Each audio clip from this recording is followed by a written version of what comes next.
Objektnummer SCP-031-DE, Klassifizierung Euclid. Sicherheitsmaßnahmen.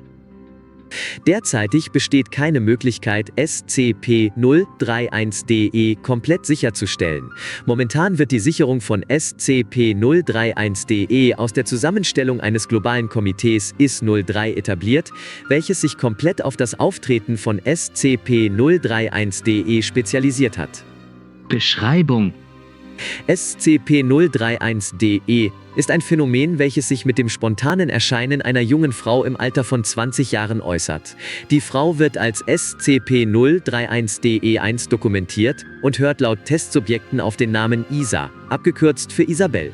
SCP-031-DE1 wird als dünne, braunhaarige, hübsche Frau mit braunen Augen beschrieben, welche einen leicht erotischen Sinn für Humor besitzt. In allen bisher beobachteten Fällen besitzt SCP-031-DE1 einen immensen Einfluss auf jegliches männliches Subjekt, welches in Kontakt mit SCP-031-DE1 tritt. Einfache Unterhaltungen zwischen den Subjekten und SCP-031-DE1 brachten die Männer dazu, sehr offen und fixiert mit SCP-031-DE1 über jedes beliebige Thema zu reden. Dabei schien es den Subjekten nicht möglich, halt vor selbst privaten oder intimen Gesprächsthemen zu haben. Nach einer unbestimmten Zeit zögert SCP-031-DE1 nicht, das Subjekt zu fragen, ob es mit ihm nach Hause kommen kann. Aufgrund des immensen Einflusses von SCP-031-DE1 wird es dem Subjekt nicht gelingen, Nein zu sagen, selbst wenn es nicht möchte, dass SCP-031-DE1 mit ihm nach Hause kommt. Sobald SCP-031-DE1 ihr Ziel erreicht hat, wird diese versuchen, für einige Sekunden außerhalb des Sichtfeldes des betroffenen Subjektes zu gelangen, um den Effekt von SCP-031-DE einzuleiten. Außerhalb des Blickfeldes verschwindet SCP-031-DE1 anschließend. Das Subjekt wird einen starken Schwindel verspüren, zudem besteht der Drang, sich hinzusetzen. Nachfolgend beeinträchtigt SCP-031-DE die Sinne, weshalb bei den Subjekten Seh- und Hörprobleme auftreten können. Das Subjekt befindet sich nach diesem Stadium in einem Zustand, in dem es auf keine äußeren Reize mehr reagiert und ist somit nicht mehr in der Lage zu kommunizieren, geschweige denn andere Tätigkeiten auszuführen.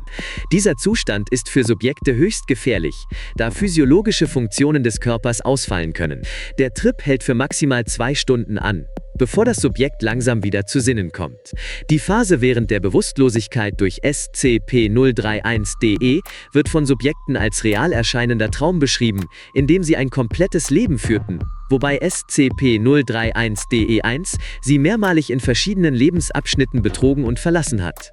Der Traum erschien für jedes Subjekt, als hätten sie innerhalb dieser 2 Stunden ein 75 Jahre langes Leben durchlebt, bei dem sie dachten, dass es ihr echtes Leben wäre.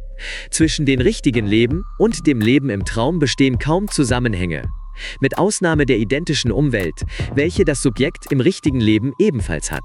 Das Ende des Traumes schließt mit dem geträumten Tod des Subjekts ab, danach wacht das Subjekt auf und ist wieder ansprechbar.